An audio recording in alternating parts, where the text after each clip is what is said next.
প্রতিদিন ভোরে মাঠে যায় গরু, খায় আবার খায়। একদিন গরু হাঁফিয়ে বলে, মানুষ ছুটি পায় আর আমি না। রাখাল হেসে বলে, তুই ছুটি নেবি? গরু রীতিমতো লিখে চিঠি দেয় কৃষককে। আমি গরু, আমি ক্লান্ত, আমার ছুটি চাই, মাথা ঘোরায়। কৃষক মজা করে বলে, ঠিক আছে, আজ থেকে তোর ছুটি।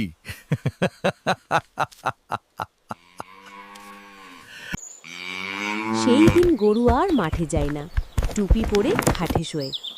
হাঁস এসে জিজ্ঞাসা করে, তোর ছুটি কেমন কাটছে?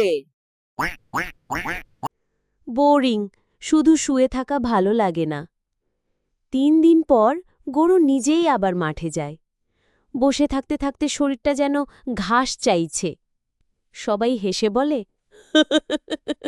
গরু ভাই, ছুটি ভালো কিন্তু কাজও মজা।